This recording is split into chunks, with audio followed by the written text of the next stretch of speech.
Happy birthday, Marcos! Happy birthday! Thank you, Vikings.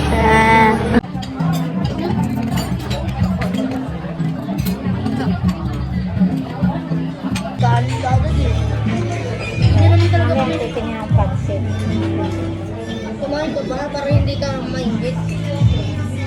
Ikaw yung gusto ko. Kaya parang yung laki nito. Nandito kami ngayon sa Vikings Mall of Asia para i-celebrate ang 10th birthday ni Marcos.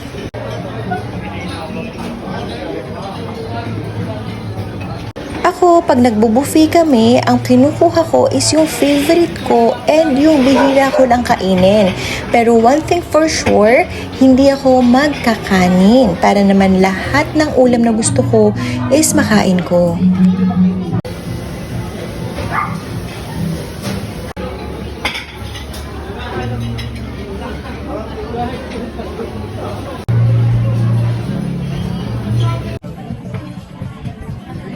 8-year pasta station, yan ang pinaka gusto ko sa lahat. Promise. Kumuha ako ng pesto, calzone, and of course, yung pizza nila. Ang daming pagpipilian, pero ang pinaka nagustuhan ko is yung American pizza. Sobrang sarap.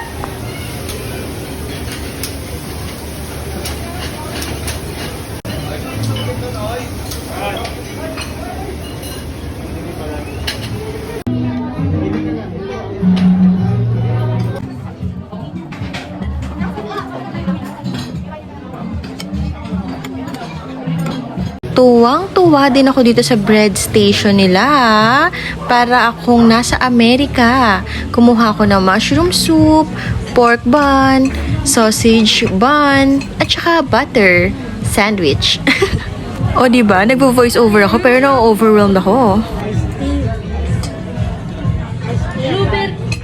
Blueberry lemonade kaya. Mama, sarap. Ay nako, itong tempura na to, pinipilahan talaga.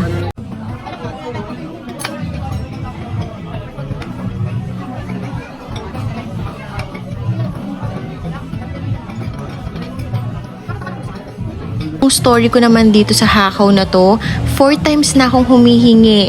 Pero nabigyan lang ako 5th time. Sobrang in demand si hakaw Kasi naman sis, ang sarap, ang lambot, ang juicy.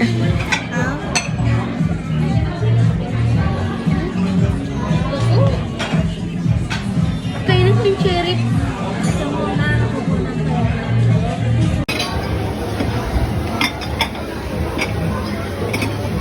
Meron din pala silang mga paihaw dito pero hindi na kami nagpaihaw kasi ayoko nang mag-antay.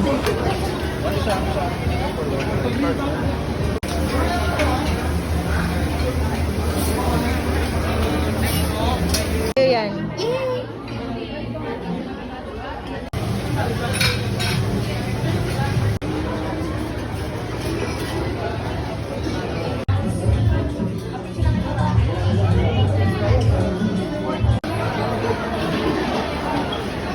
Oh, punta naman tayo sa dessert section. Nako, dito lugi kami kasi hindi kami masyadong mahilig sa matamis. Pero si Marcos talagang sinulit niya. Ang dami niyang kinuhang cakes, crepe, at ice cream. Doon siya bawing-bawi. Ayun, so pag may time kayo or naghahanap kayo ng mga buffets, isa sa mga isasuggest ko is yung Vikings MOA. Sobrang daming selections and talaga mabubusog kayo. And FYI, 4 hours ang stay. Imagine, 4 hours stay. Ewan ko lang kung hindi ka pa talaga ma-impacho. Diba? O siya, have a good day. Bye!